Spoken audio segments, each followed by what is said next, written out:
ప్రభుత్వం చాలా విషయాలు చెప్పింది. అండ్ పేద ముస్లింలు ఎవరైతే ఉన్నారో వాళ్ళ మంచి కోసమే ఇదంతా తీసుకొస్తున్నాము అని చెప్పింది. పార్లమెంట్‌లో చాలా గంటలు గంటలు డిస్కషన్ అయింది దీని గురించి. ఎట్టకేలకు దీని గురించి బిల్ కూడా పాస్ అయింది.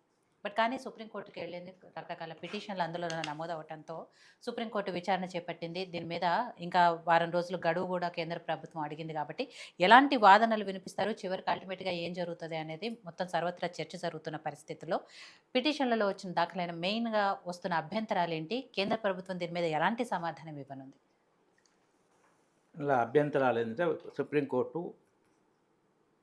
ఈ వాళ్ళ ఆస్తులను రుజువు చేసుకోవాలంటే వందల సంవత్సరాల కింద ఎలా రుజువు చేసుకుంటారు, తర్వాత ఇందులో నాన్ ముస్లిమ్స్ను పెడతాయంటే వేరే దేవాలయాలు పెడతారా, ఇలాంటి ఉన్న అభ్యంతరాలు పెట్టింది. అది అన్నప్పుడు ఇది వక్ఫ్ అనేది దేవాలయాలతో పోల్చేది కాదు. ఒకటి ఈవెన్ పోల్చాలనుకున్నా దేవాలయాలు మరి మసీదులు ఇవి ఉన్నాయి కదా, మసీదుల మీద ప్రభుత్వాల పెత్తనం లేదు, దేవాలయాల మీద ప్రభుత్వాల పెత్తనం ఉంది. మసీదుల ఆదాయం ముట్టుకోరు, దేవాలయాల ఆదాయం తీసుకోరు. ఈవెన్ వక్ఫ్తో పోల్చాలన్నా వక్ఫ్కు కమిటీ ఉంటుంది, భూమి క్లెయిమ్ చేసుకొని అది ఎవరిదాని ఇంత 2013 చేసిన మార్పు ఎంత ఘోరం అంటే వాళ్ళు క్లెయిమ్ చేసిన భూమి వాళ్ళదా కాదా చెప్పేది వక్ఫ్ కమిటీ. వక్ఫ్ కమిటీ చెప్పిన దాన్ని సుప్రీంకోర్టు కూడా తోసిపుచ్చలేదు. సుప్రీంకోర్టు కన్నా ఎక్కువ వక్ఫ్ కమిటీ అని దాంట్లో తమిళనాడులో ఒక ఊర్లో, తంజావూరు జిల్లా ఒక ఊర్లో ఊరు మొత్తం వాళ్ళదే, 1500 సంవత్సరాల కింద గుడి కూడా వక్ఫ్దే. ఢిల్లీ వక్ఫ్ బోర్డు అని చెప్పింది, పార్లమెంటు బిల్డింగు అది కూడా మాదే అన్నది. ముంబై వక్ఫ్ బోర్డు, మహారాష్ట్ర వక్ఫ్ బోర్డు అని చెప్పింది, అనిల్ అంబానీ ఇల్లు కూడా మాదే అన్నది. ఇట్లా ప్రతిదీ క్లెయిమ్ చేసుకుంటూ చేస్తే మళ్ళీ దానికి తీర్పిచ్చేది వాళ్ళు వక్ఫ్ బోర్డే. సో ఇటువంటి తర్వాత వక్ఫ్ బోర్డులో కూడా ఇలా ముస్లిమ్స్లో అన్ని వర్గాలు లేవు, బోరా కమ్యూనిటీ, ఆగా కానీ ఇవన్నీ. తర్వాత పేద వక్ఫ్ గురించి ముఖ్యంగా చెప్పేది అంటే మొదటి ట్రాన్స్పరెన్సీ శూన్యం, అకౌంటబిలిటీ శూన్యం. 9,40,000 ఎకరాలు దాదాపు వక్ఫ్ ఆస్తులు ఉన్నాయి. ఉట్టి భూమి కాదు, అందులో ఎన్నో ప్రాపర్టీస్ ఉన్నాయి, స్టార్ హోటల్స్ ఉన్నాయి, ఎన్నో ఉన్నాయి. వచ్చే ఆదాయం ఎంత, గత సంవత్సరం ఆదాయం ఎంతంటే 50 కోట్లు కూడా లేదు, 10 కోట్ల 20 కోట్ల గత సంవత్సరం. అంటే 9,40,000 ఎకరాల్లో అన్ని స్టార్ హోటల్స్ ఎంతో ప్రాపర్టీస్ ఉన్న ఆదాయం 10-20 కోట్ల సంవత్సరానికంటే ఏంటిది అది?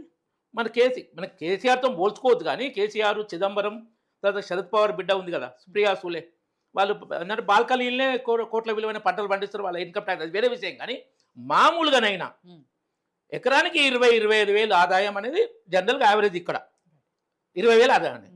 మరి 9,40,000 తర్వాత ఇందులో ప్రాపర్టీస్ ఉన్నాయి, ఉట్టి భూమి కాదు. సో దాంట్లో ఏంటంటే అసలు ఎంత భూమి ఉందని చెప్తారు కానీ వాళ్ళ దగ్గర రికార్డు లేదు. ఇంత ఆస్తి ఉంది కూడా ఒక్క హాస్పిటల్ కట్టలే పేద ముస్లింలకు, ఒక్క స్కూల్ కట్టలే. ఇంకా ముస్లిం చెప్పిన వీడియోలు చాలా ఉన్నాయి. కరోనా ఆపద సమయంలో ఒక్కరికి భోజనం పెట్టలే. మరి ఇంత వక్ఫ్ బోర్డు ఇన్ని ఆస్తులు మరి క్లెయిమ్ చేసుకునే విధానం అది. ఎవరంటే ఓవైసీ లాంటి వాళ్ళు కబ్జాలు పెట్టి అక్కడ షాపులు కొన్ని మొత్తం కిలోమీటర్లు, వీడియోలు నేను వినిపిస్తా, 3-4 లక్షలు వచ్చే దగ్గర 5,000, 10,000 రెంటు. ఇలా వక్ఫ్ బోర్డు చైర్మనే చెప్పిండు, స్వాతంత్రం వచ్చినప్పటి నుంచి ఇప్పటి వరకు వక్ఫ్ బోర్డు అంతా దోపిడీనే, నా పీరియడ్లో కూడా దోపిడే, అంత సిబిఐ ఎంక్వైరీ చేయాలి అని ఇవన్నీ చెప్పిండు. దీన్ని ఎవ్వరు కాదనలేరు. కాదనకుండా కోర్టు విషయంలో కూడా ఇప్పుడు 2-3 విషయాల్లో సుప్రీంకోర్టు విషయంలో వచ్చినప్పుడు మనం నేను విత్ ఇన్ ది పరివి, నాకు లా తెలుసు, ఆమె లా గ్రాడ్యుయేట్, నేను మాట్లాడగలను, ఏదైనా వాళ్ళు తప్పనుకుంటే నేను దేనికన్నది. కోర్టు రాష్ట్రపతికి 2 జడ్జిల ఆదేశం ఇస్తుంది. ఏంది వింత? రాష్ట్రపతికి ఉపరాష్ట్రపతి దాని మీద సీరియస్ అయ్యారు. ఏదైనా ఇష్యూ ఉంటే కాన్స్టిట్యూషనల్ బెంచ్ ఉంటుంది సపరేట్, దాన్ని రివ్యూ చేసి వాళ్ళు అడ్వైజ్ ఇవ్వడము చేయాలి. 2 జడ్జిల బెంచ్ రాష్ట్రపతికి ఆదేశం 3 నెలల్లో మీరు పంపించాలి, పంపించకపోతే అది పాస్ అయినట్టు లెక్క అని రాష్ట్రపతికి, గవర్నర్లకు. అదే ఒక హైకోర్టు జడ్జి దగ్గర కోర్టులు డబ్బు తప్పితే ఎఫ్ఐఆర్ కూడా లేదు. హైకోర్టు కాదు, సుప్రీంకోర్టు. సుప్రీంకోర్టు జడ్జి హైకోర్టే, అలహాబాద్ హైకోర్టు రన్ చేసారు. సరే సుప్రీంకోర్టు జడ్జి సరే హైకోర్టు సుప్రీంకోర్టు జడ్జి దగ్గర 15 కోట్ల ఇంత దొరికింది. Delhi supreme Delhi high court judge. High court అదే ఢిల్లీ హైకోర్టు హైకోర్టు జడ్జి దగ్గరనే ప్రెమిసెస్ అందరూ ఉన్నారు. అదే 10 కోట్ల డబ్బు తప్పితే ట్రాన్స్ఫర్ పనిష్మెంట్ అట. ఉమ్, అంటే ఒక జడ్జి తప్పు చేస్తే తప్పు కాదు, సామాన్య పేదవాడు తప్పు చేస్తే తప్పు. ఇదొక విషయము. రామజన్మభూమి ఇష్యూ వచ్చినప్పుడు మీరు ఎవిడెన్స్ లేకుండా ఎట్లా క్లెయిమ్ చేస్తారు? రాముడు అక్కడ పుట్టిన ఎట్లా అంటారు? దానికి మన రామభద్రాచార్య కర్నూలు ఆయన వచ్చి మొత్తం దాన్ని అప్పుడు గంధాలతోని వినిపించి చెప్పిండు. తర్వాత ఆ గుడి గుల కొట్టింది కూడా ASI archaeological survey of India, అంతకుముందు గుడి ఉండని దాని అన్ని ఇచ్చింది. మరి మసీద్ వీటికేమో వక్ఫ్ ప్రాపర్టీస్కి 100 సంవత్సరాలు ఉంటుంది కదా, ఎవిడెన్స్ అడగలేం. మరి నువ్వు రామజన్మభూమికి ఎట్లా అడిగినావు ఎవిడెన్స్?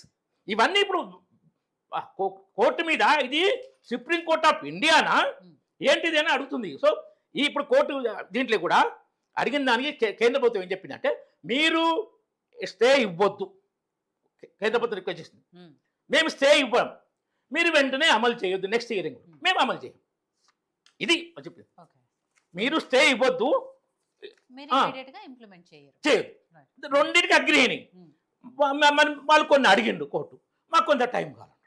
సో అది మీ reasonable mutual that should be the way of అంటే ట్రయల్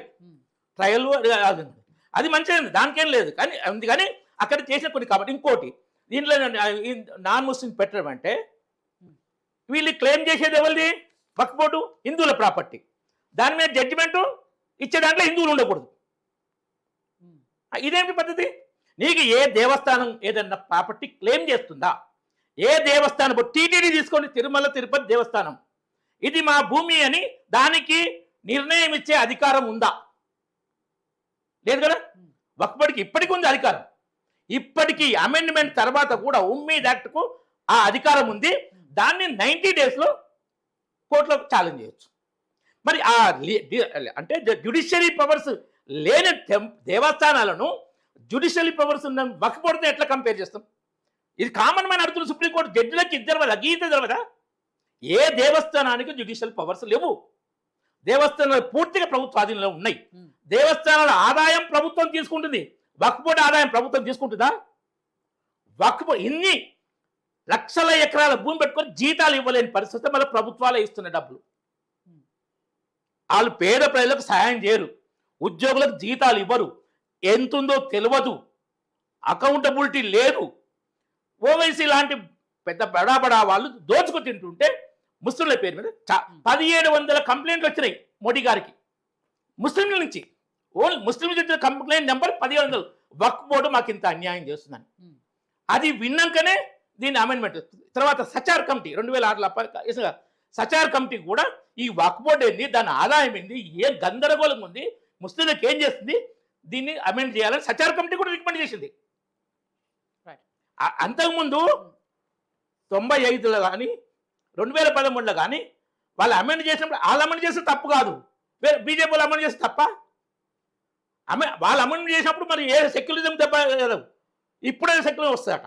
సో ఇది తప్పు చేసిన ఏంటి దాని ఏముంది? అంతవరకు ఉన్న ట్రాక్ రికార్డులో వక్ఫ్ బోర్డు ట్రాన్స్పరెంట్ ఎంత, అకౌంటబిలిటీ ఎంత, సుప్రీంకోర్టు కన్నా ఎక్కువ అధికారాలు బోర్డుకి ఎట్లా కరెక్ట్? 3 పాయింట్లు అడుగుతుంది. రైట్. సో వినోద్ గారు, ఇక్కడ కేంద్ర ప్రభుత్వం ఈ వక్ఫ్ సవరణ చట్టాన్ని ఎందుకు తీసుకురావాల్సి వచ్చింది అనేది సరే గతంలో చాలా డిస్కషన్స్ అయ్యాయి.